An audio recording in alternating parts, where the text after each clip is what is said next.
Dans Québec Sim chante Starmania, donc je suis directeur musical. Puis étant un des 4 créateurs de Québec Sim en général de tous les spectacles, donc je suis un peu impliqué aussi au niveau de comment on va enligner cet hommage-là à Starmania, tout ça. Un bon travail d'écriture parce que comme c'est un spectacle de 2 heures, puis que le quatuor, quand on a des ensembles comme ça, le quatuor à cordes, le trio de cuivre, chacun a à savoir quoi jouer. Là, vu qu'on va ajouter un quatuor à cordes puis des cuivres, c'est comme ça va être plus orchestral.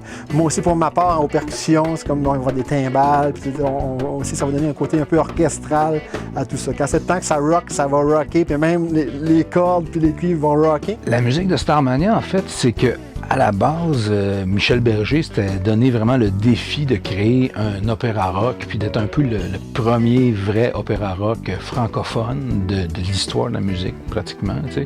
Il y a eu quelques affaires, donc ça se passe au milieu des années 70, quand il a pensé à ce projet-là, puis finalement, il a rencontré par la suite Luc Plamondon. Sur l'album, le disque bleu qu'on appelle, l'album original, on a vraiment cet aspect-là. Donc, évidemment, la partie de l'écriture de Luc Plamondon étant nord-américaine, donc elle donnait vraiment un punch à la musique de Berger. L'album original était vraiment de très grande envergure, en ce sens qu'ils ont vraiment créé musicalement, au niveau des orchestrations, l'aspect opéra rock, ils l'ont vraiment mis de l'avant, c'est-à-dire qu'il y avait vraiment des sections de cordes, des cuivres, qui étaient pratiquement l'équivalent d'un orchestre symphonique. Et c'est un peu là qu'on s'en va avec ça aussi, donc dans notre version, on va le moderniser en ce sens que la partie rock va être plus actuelle dans notre façon de jouer, mais on ne cherchera pas à ajouter des sons de synthétiseurs, des choses comme ça. On va garder ça très organique pour que ça soit proche des orchestrations originales. Dès le départ, ça se voulait très orchestral.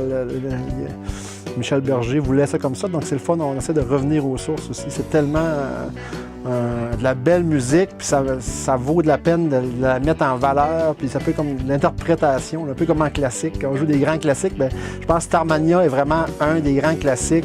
C'est un peu le premier opéra rock de la francophonie, donc ça évoque beaucoup de souvenirs.